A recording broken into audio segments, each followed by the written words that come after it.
Here's the Prime Minister again speaking about the importance of what's about to happen here, and I'll ask you all what you hope happens out of some FaceTime with the leader of the free world. We have a deep, strong and enduring relationship with the United States, from Lamel to the Coral Sea, and most recently now, as we are participating in the Straits of Hormuz, Mr Speaker, we are an alliance partner that the United States know that they can rely on. We are an alliance partner that pulls our weight in the alliance. 2% of GDP, Mr Speaker, spent on defence. That will be achieved next year for the first time in a very long time. Plenty of free advice about what we need to do. Obviously, China and the trade situation and its flow-on effect for Australia is a big expectation that President Trump and the Prime Minister will talk about. Bronwyn, what do you hope that comes out of this, apart from just the photo ops and greater personal relationships? What's something substantive that you'd like to see out of that much FaceTime with the President? Well, I'd love ScoMo to tell President Trump that he's going to join him and pull out of Paris. He's playing with the big boys in the big boy league now. And when he comes home, he's going to have to deal with water and electricity and the things that the ordinary people are really concerned about. But I think there's another point that needs to be made fairly strongly, and we don't hear it much, and that is that actually the United States, when you take into account the amount of investment it makes in Australia, plus its trade with Australia, is perhaps our most important trading partner. Yes, China's important, but America is greater. So we're starting from a fairly strong position in that relationship, but I do wish that he would say we would put out of Paris, because if there's one thing I think we can really realise, when we're told we've got to transition from fossil fuels to so-called renewables, what we're being asked to is transition to poverty. Nicholas, I was at the Australian Embassy yesterday, and there's photos of all of the Prime Ministers that have been able to meet American presidents. There's some beautiful photos of Julia Gillard in her time with Barack Obama, when Barack Obama was in Australia. What do you hope happens out of the most substantive stuff, the closed-door President to Prime Minister stuff? Well, look, I think Australia's relationship with the US is a very strong one. There's strong bipartisan support for that alliance, for that bond in Australian politics, and long may it remain that way.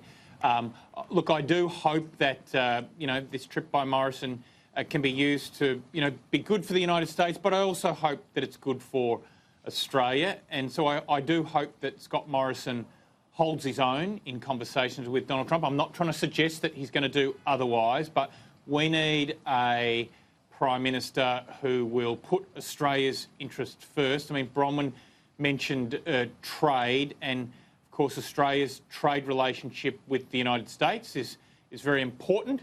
It accounts for about 6% of Australia's foreign trade. But of course our relationship with the US with China is very, very important. That accounts for a quarter of Australia's trade, about $183 billion into the Australian economy each year. So, yes, on security issues, we can stand shoulder to shoulder with the United States, but that means that we don't want President Trump doing silly things like declaring unilateral trade or tariff rises, which ultimately will hurt Australia and could, as I said, harm that $183 billion that Australia makes every year out of that trade relationship with China, which basically is central to the strength of our economy. James, you've seen plenty of Prime Minister and President interactions over the years. What are you hoping for, and what do you think is different about this one between ScoMo and Trump?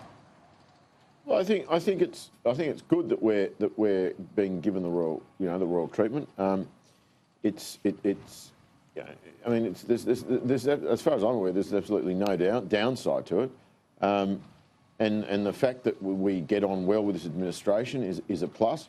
When he's in the room with him, I think the two big issues in foreign policy at the moment are obviously China, more China. Where is he going? Where does this trade war going? Where is it? What is the end game here? And also, I think that I'll be hoping that the Prime Minister talks to him about Iran, because Iran is getting very cheeky at the moment. They are up to all sorts of mischief. exists at the end of a long sea lane that's dependent on oil from outside the world, from that part of the world.